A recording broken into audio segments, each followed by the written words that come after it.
कहते हैं सबसे ज्यादा दर्द तब नहीं होता जब कोई हमें छोड़कर चला जाए। सबसे ज्यादा दर्द तब होता है जब हमें खुद अपने प्यार को छोड़ना पड़ जाए। सिया की सगाई हो चुकी थी। घर में शादी की तैयारियां शुरू हो गई थीं।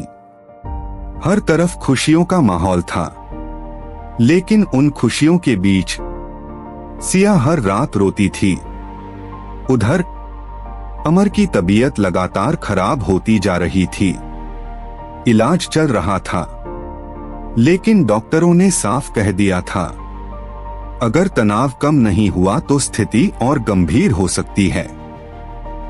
अमर समझ गया था अब उसके पास समय कम था। एक रात वह अस्पताल की छत पर अकेला बैठा था। आसमान में चांद था, लेकिन उसके दिल में अंधेरा। उसने अपना फोन निकाला, सिया की तस्वीर देखी और पहली बार उसने एक फैसला लिया। ऐसा फैसला जो उसका दिल तोड़ देगा, लेकिन सिया की जिंदगी बचा लेगा। अगले दिन अमर ने सिया को फोन किया। सिया खुशी से फोन उठाती है, अमर, लेकिन दूसरी तरफ की आवाज अलग थी, ठंडी, बदली हुई। सिया, अब हमें बात नहीं करनी चाहिए। सिया चौंक गई। क्या? अमर ने आंखें बंद कर लीं। मैं अब तुमसे प्यार नहीं करता। ये शब्द कहते हुए उसका दिल अंदर से टूट रहा था, लेकिन वह जानता था अगर सिया उससे जुड़ी रही तो कभी आगे नहीं बढ़ पाएगी। सिया रोने लगी। झूठ बोल रहे हो तुम। अमर चुप रहा। एक बार मेरी आंखों में देखकर बोलो। लेकिन अमर जानता था अगर उसने उसे देखा तो वह टूट जाएगा। इसलिए उसने कॉल काट दी और पूरी रात रोता रहा। उस रात दो दिल एक साथ टूटे थे। कुछ महीनों बाद सिया की शादी हो गई। वह दुल्हन बनी। सब खुश थे, लेकिन उसकी आंखों में वह चमक नहीं थी जो कभी अमर के साथ होती थी।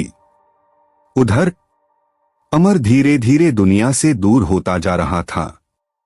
उसने नौकरी छोड़ दी, दोस्तों से मिलना छोड़ दिया और एक डायरी लिखना शुरू कर दिया।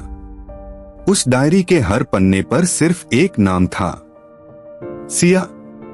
एक दिन अमर ने अपनी आखिरी चिट्ठी लिखी। उसमें लिखा था, अगर यह पत्र कभी तुम्हें मिले तो समझना कि मैं हमेशा तुम्हारी खुशी चाहता था। मैंने तुमसे झूठ बोला था। मैं तुमसे प्यार करना कभी बंद नहीं कर पाया, लेकिन मैं नहीं चाहता था कि मेरी वजह से तुम्हारी जिंदगी रुक जाए। इसलिए मैंने खुद को तुमसे दूर कर लिया। अगर अगले जन्म जैसा कुछ होता है तो मैं फिर तुम्हें ढूंढूंगा और इस बार तुम्हारा हाथ कभी नहीं छोड़ूंगा। हमेशा तुम्हारा, अमर।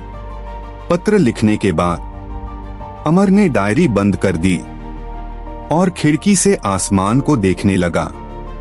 उसकी आंखों में आंसू नहीं थे, सिर्फ एक सुकून था, क्योंकि उसने अपने प्यार को आजाद कर दिया था। लेकिन उसे नहीं पता था कि कई साल बाद यही पत्र सिया के हाथों तक पहुंचने वाला है। और जब सिया उस पत्र को पढ़ेगी तो उसकी पूरी दुनिया हिल जाएगी।